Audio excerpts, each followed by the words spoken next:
Қараңыз, бұл Индияның соңғы 60 жылдағы қалыпты және үздіксіз дамып келе жатқаны туралы статистика. Жай ғана елестетудің өзі қиын. 450 миллион халқына жаңадан миллиард адам қосылып, әлемдегі алдыңғы орынға шықты. Бүгін осы Индия өзін ғасырлар бойы қанап, бақылауында ұстаған Британияны басып озды. Яғни қызмет пен тауар өндіруден Үндістанның алдында ақш, Қытай, Жапония, сосын немістер ғана. Бірақ по факту Индия халқының жағдайы бұрынғысынша. Орташа есеппен Марокко, Капа-Верде аралдары немесе Өзбекстан халқымен деңгейінде өмір сүреді. Сонымен қатар Индияда мұнай тұтыну жыл сайын еселеп өсіп келе жатыр. Тағы да жыл сайын еселеп өсіп келе жатқаны ол программалық өнімдер, дәрі-дәрмек, машиналар және кино өндірісі. Басқаша айтқанда, жақын болашақта Индия репутациясы тек жақсы жағынан болжанып отырса да, соңғы 75 жыл бойы көршілес Пакистанмен шекарасын бөлісе алмай, әскери қақтығыста атом қаруы мен ядролық соғыстың қаупін төндіріп отыр. Бірақ та екеуі де бұрын британиялық Индия атты бір тудың астындағы мемлекет еді. Міне қараңыз, Канаданың ескі туы Австралия және Нова Зеландияның туларына қатты ұқсайды. Өйткені бұрын осы елдердің бәрі Британия империясы еді. Бәрін бастаған Васко да Гама. Мектеп кезінен естеріңізде қалмаған болса айтайын. Ол адасып Американы ашқан Колумбтан кейін Үндістанға теңіз жолымен алғаш болып барған португалиялық саяхатшы. Еуропа бұл теңіз жолын жібек жолынан кейін шығыспен тезірек сауда қарым-қатынасын жасау үшін іздеген болатын. Бастапқы кезде бұл жол арқылы Индияда, Еуропада байи бастады.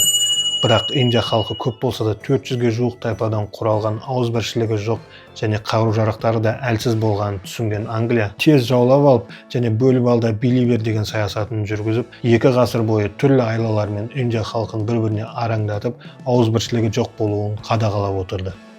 Осылайша Британия Үндістаннан пайда табу жолын әдемілеп салып қойды. Сол кезде әлемдегі алғашқы өндірістік революция түтіні Англия аспанын қарайтып тұр.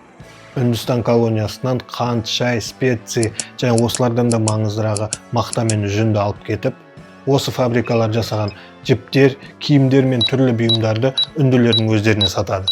Бірақ бұдан да тиімдірек шайдың темасы болды. Мәселе мынада, 19 ғасырдың басында шайды өсіріп әлемге сататын тек Қытай ғана. Яғни Қытай шайдың бағасын өзі ғана қойып, қалауынша сата алатын монополист. Сол кезде шай ішуді әдетке айналдырып жатқан бай еуропалықтарға бұл жағдай әрине жағымсыз. Қытаймен арзан, тиімді бағаға сатуына келісе алмай, шотландиялық ботаник Фортюнды шай алқаптарына шпионажға кіргізіп, бәрін біліп келуге тапсырады. Сонымен ол шай құпиясын біліп келгенде, Индияның Ассам атты аймағында ғасырлар бойы өсіп тұрған орманды шауып, шай алқабына айналдырды. Осылайша британиялықтар 1860 жылы алғашқы өздерінікі деп айтуға болатын үнді шайын Еуропаға жеткізді.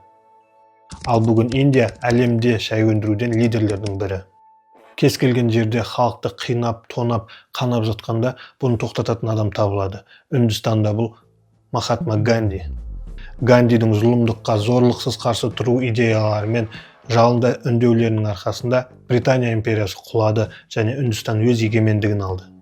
Бомбей қаласы 1942 жыл. Ганди бүкіл отандастарын жинап, британиялық билікке бағынбауын айтып, Үндістанның бостандығы үшін барлық халықтың бір-біріне өпкен наразылығын артта қалдырып, түрлі касталарға бөлінуді доғарып, бірігуге шақырды. Жасаңыз немесе өліңіз, бұл Махатма Гандидің өмірде ұстанатын ұраны. Біз Үндістан халықтарын құлдықта болуын тоқтатып, бостандығына қол жеткіземіз, немесе осы бағытта жан тапсырамыз деген үндеуін жолдап, отандастарына өз ұранын ұсынды. Ал Британия империясы үшін Ганди үлкен проблемаға айналды. Көтеріліс болса күшпен басып, қанмен тұншықтырып тастауға болады. Қолында шопан таяғынан басқа ештеме жоқ, зорлықсыз қарсы шыққан Гандиға олар не істей алады? Әрине, Британия премьер-министрі Уинстон Черчилль түрмеге қамап аштықпен қинауды ұсынады. Бірақ сонда да Гандидің идеясын қолдаушылар жеңіп, 1947 жылы жаңа тәуелсіз Үндістан мемлекеті құрылды. August 15, 1947, the great symbol of the British Empire came down for the last time to be replaced by the banner of the new Indian government. Өкінішке орай, осы күннен кейін зорлық-зомбылық тоқтаған жоқ, керісінше қатыгездене түсті. Көптен күткен бостандыққа қол жеткізгеннен кейін Үндістанның мұсылман және буддизм ұстанатын халықтары бірін-бірін британиялықтардан да қатыгездене өлтіре бастады. Екі елдің шекарасын отқа май құйғандай территориядағы үндістермен және мұсылмандардың санына қарай 40 күннің ішінде Үндістанда мүлде болмаған адам сызып берді. Мұсылман болсаң Пакистанға, индус болсаң Индияға. The partition of colonial India into two separate religious states. Pakistan, with 100 million Muslims, is created as a counterpart to India with 300 million Hindus. Бірақ халық тек мұсылман және үндістерден ғана тұрмайды. 400-ге жуық тайпадан құралған. Кейбір жергілікті княздар Үндістанға да Пакистанға да бағынбай, өздерінің жеке бостандығын армандайды. Сонда да мұның мүмкін еместігін біліп, бір жақты таңдамаса, үлкен қантөгіс болатынын түсініп отыр. Соңында әрбір облыс өз таңдауын жасады. Тек 3 облыс қана таңдаудан бас тартты. Біріншісі Джунагадх. Сызып берген картада жер арқылы байланыс болмаса да, Пакистанмен қосылғысы келеді. Сонымен теңіз арқылы байланыс орнататынын айтқанда, мұсылман халқы 2%-ға ғана жуық екендігін алға қойып, Үндістан қарсылық білдірді. Қалай дейсіз бе? Баяғы классика. Жанармай және көмір жеткізу жолдарын жауып тастап, әуе және почта байланысын үзді және әскерін енгізді. Соңында облыс үндістандық болды. Жергілікті билеуші Пакистанға қашып құтылды. Ал Джамму және Кашмир облысының тағдыры керісінше, жергілікті халықтың көбісі мұсылман, бірақ басшылары Үндістанға қосылғысы келеді. Жалпы олар да жеке бостандықта және сауда қарым-қатынасында ғана болғанды армандап тұр. Осы кезде Пакистан мұсылман халқын құтқару мақсатында күштеп алып кетіп жатты. Ал округ басшылары Индиядан көмек сұрады. Үндістанға керегі де осы. Осылайша Үндістанға қосылған туралы 2 актіге қол қойылды. Сонымен бәрі бітті деуге мүлдем келмейді. Міне соңғы 75 жыл бойы осы даулы жер үшін үздіксіз соғыс қимылдары жалғасуда. Қазіргі кезде осы даулы жердің шамамен 40% Үндістанда, 30% Пакистанда және бұл жерге өз пайдасын көздеген Қытайда құқығын жариялап отыр. Осының бәріне қарамастан, екі ел де бүкіл территорияны өзінікі деп есептеп, қарсы жақтікін заңсыз деп санап отыр. Сонымен шекараларды бекіту кезінде миллион адамның қаны төгілді, 13 миллион адам күштеп жер аудартылды. In the trail of murder and arson come the refugees. Their suffering is the new tragedy of India. Carrying their few possessions, they flee from savagery and butchery that has never been exceeded even in India's stormy history. Бәрібір де индустар мен мұсылмандар толығымен бөлінген жоқ. Индияда қазір 200 миллион мұсылман тұрады. Бұл үлкен бір мемлекеттің халық саны, және Пакистан мұсылмандарының да саны шамамен 200 миллион. Қақтығысы шешілмеген екі елдің арасында Қытайдың пайда болуы 60-шы жылдары Пакистан Қытайға әскери және экономикалық көмегі үшін ұсынған болатын. Ал Қытайға да дәл керегі осы. Себебі Азияда Қытайға бәсекелес болуы мүмкін деген мемлекет осы Үндістан ғана. Сондықтан дамуын тежеп отыру керек.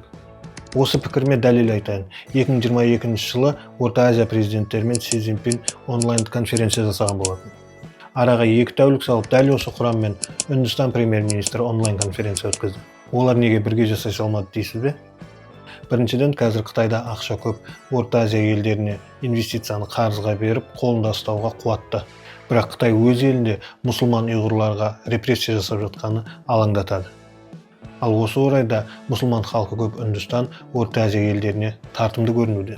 Үндістан тек Орта Азия елдеріне ғана емес, бүкіл әлемге тартымды болуының тағы бір үлкен себебі бар. Үндістан ағылшынша сөйлейтін адамдар саны бойынша әлемде ақштан кейінгі екінші мемлекет. Ағылшын тілінің отаны Англияның өзінде ағылшынша сөйлейтін адамдардың саны 2 есе аз. Өз уақытында Үндістан дәл осы сауат пен ағылшын тілін меңгерген адамдарға арқа сүйеді. Fortune 500 деген тізім бар, білесіздер ме? Ол әлемде үздік компаниялардың тізімі. Осы 500 компанияның 185-і уже 7 жыл бойы үнді программистерінің қызметін пайдаланып келуде. 100 миллионнан аса ағылшын тілін меңгерген халқың болса, сен еріксіз IT саласында басты кейіпкердің бірі боласың. Қазір Индияда шамамен 5 миллион программист бар.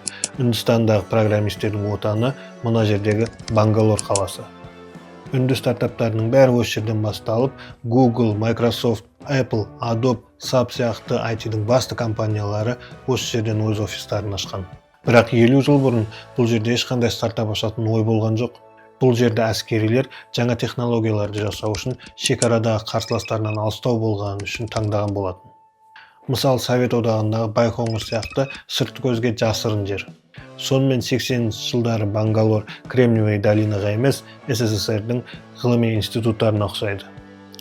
Ал 80 жылдардың соңында СССР ыдырай бастағанда, жаңа технологияларға бұйрықпен жету қиын екенін түсінген Индия жеке кәсіпкерлерге бостандық беріп, батыстың финанстық көмегіне жүгіне бастады. Дәл осы жерде 1981 жылы Infosys компаниясы $250 стартовый капиталмен басталған болатын. Ал бүгінде бұл компания нарықта $81 миллиард бағаланған.